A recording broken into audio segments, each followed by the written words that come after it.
Gail Rand, thank you for being here.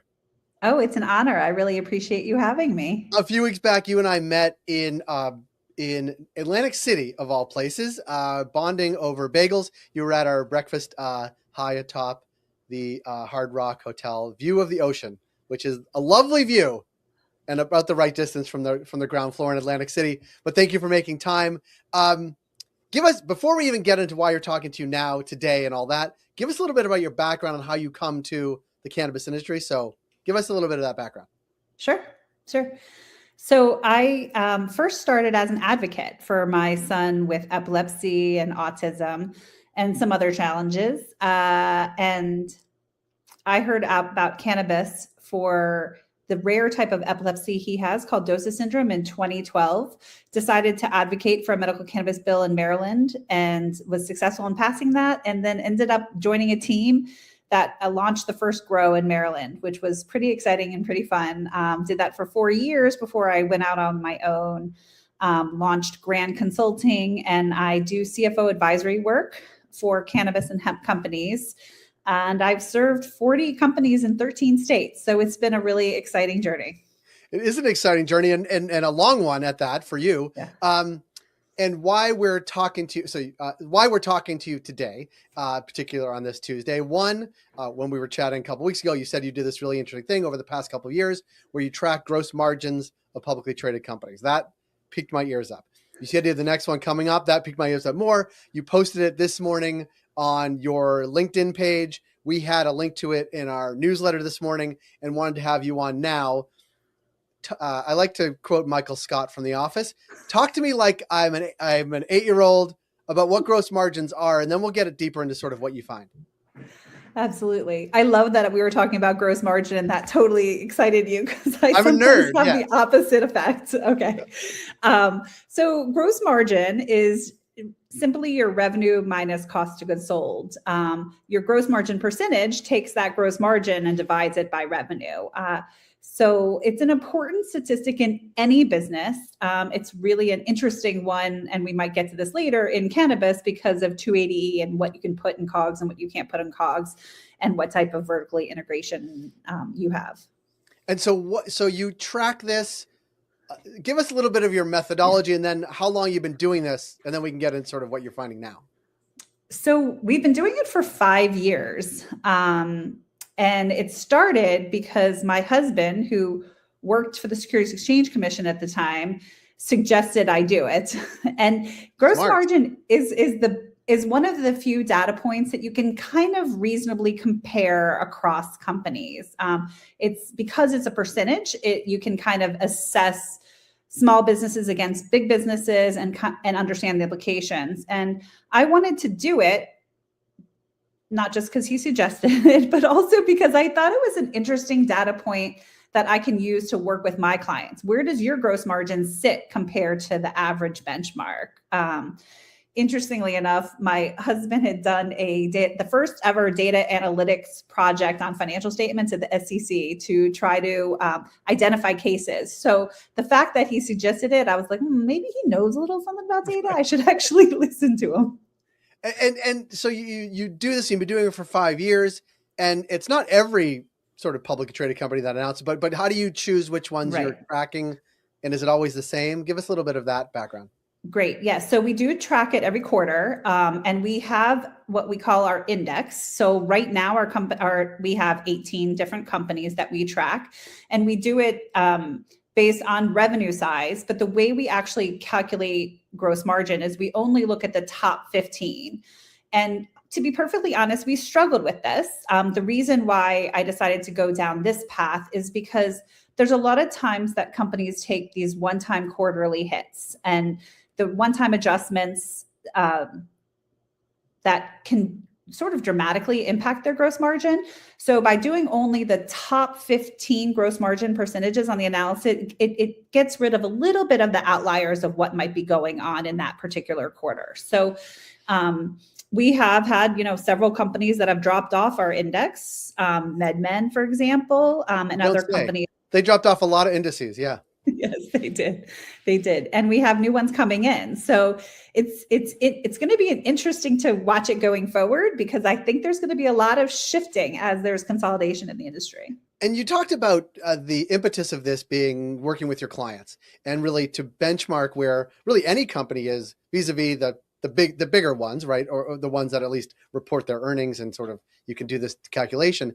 And that would be helpful, I mean, I guess to me, but really to other businesses where they're vertically integrated or have operations in multiple states, to say, here's where we are vis-a-vis these others, doing the calculations basically the same way. Yes, and you can look at the companies that tend to be in this similar geography. I mean, some of them spread across the country, but if you happen to be more Florida-based, then maybe potentially you should be comparing yourself to Trulieve, for example. If you're across the country, maybe you're a little bit more on the green thumb industries side. And so when we do present it, we present it where you can actually see each of the top 15 companies, what their gross margin is, and compare it against the baseline. It's also interesting. Can we talk a little bit about 280E? Please, please, please. Because we don't talk about it enough. No, please. Yes. We should have a whole show called 280E. You could. Everybody would listen for sure. Well, everybody. It's a pretty small universe of people, but we happen to be two of them. Yes. For sure. So it is interesting when you look at, for this quarter, for example, Trulieve has the highest gross margin at 59.7% versus Glass House Brands, which is 34%. So one is, completely and utterly vertically integrated. Glass House is, becoming more vertically integrated as it evolves. So it'll be very interesting to see how Glass House changes in future quarters. But understanding there's also other companies that are down, on the lower end of the gross margin, that might be a very conscious decision on their part, that they might be able to put more items in cost of goods sold. If you're a grow, for example, you can put more items in cost of goods sold. And it's also part of the tax strategy for 280E that you can kind of see as you're comparing the companies within a quarter. And will that, I'm asking you from a sort of go forward perspective, and with the rescheduling, will that change if you have big medical operations, smaller medical operations in some states, not others? Like, how will that change the calculation, or is it too soon to tell? And is this just great work for accountants coming up? It's a little early to tell, but I can tell you what I'm going to keep an eye on. I think it'll be very interesting to watch. I am suggesting to my clients that they don't fundamentally change their chart of accounts and the way they structure their P&L immediately after rescheduling, because the IRS may come back for the years that are still in play for audits and question why you changed your chart of accounts and your 280E strategy now that you didn't have 280E apply on the medical side.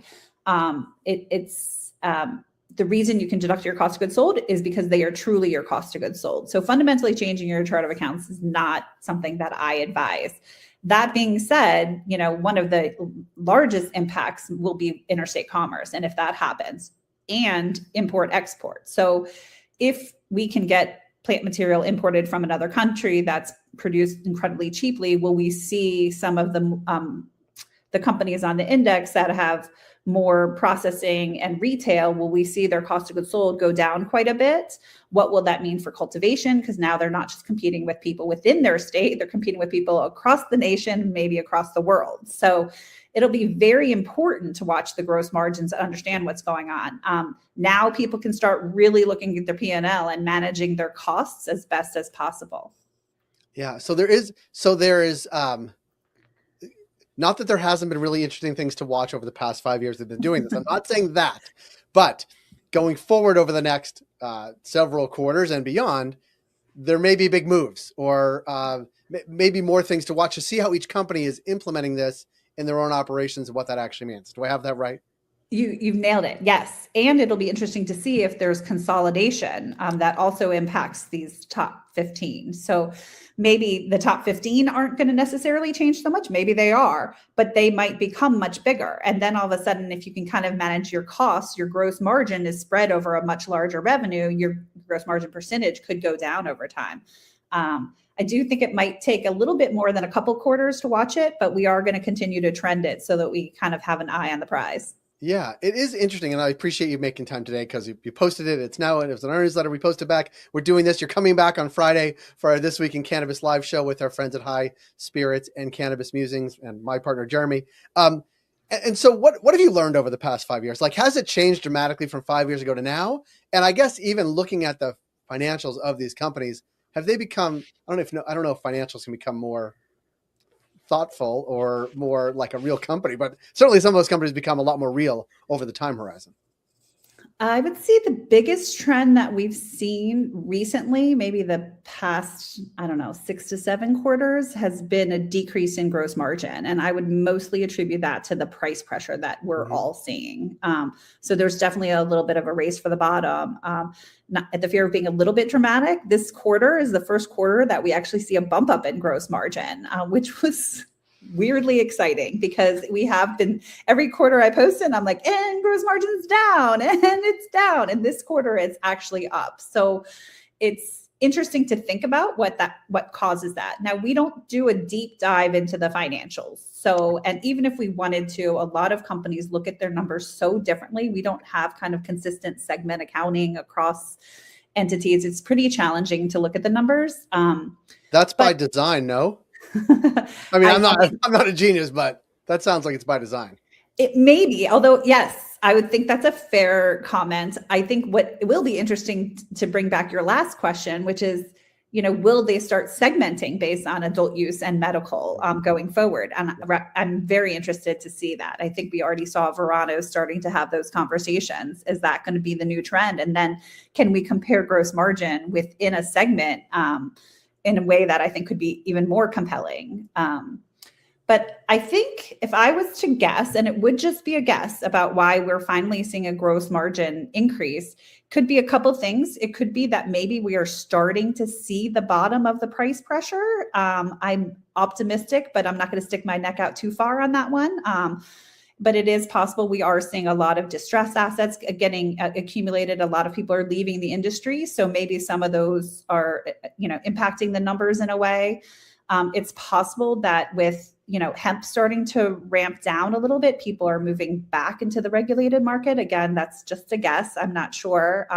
And maybe companies are managing their costs even more carefully because the debt, we used to call it the debt tsunami, was coming down, and there's some pressure. People need cash to be able to run their business. Yeah. Well, Gail, this has been enlightening. I don't feel like I'm a 8-year-old anymore. I feel like I've graduated to be like a 10-year-old, so I can explain this to someone else who might be younger than me and less informed. But I appreciate, first of all, it's great to meet you a couple weeks ago. It was great to connect with you today. We'll see you again on Friday, and thank you for making time because this has been enlightening. And again, find us on cultivated.news. You can find Gail as well. We'll link to how to find her. And follow her on LinkedIn too, because she always posts really good stuff. So we'll put how to get in touch with her there as well. Gail, thanks so much for joining us.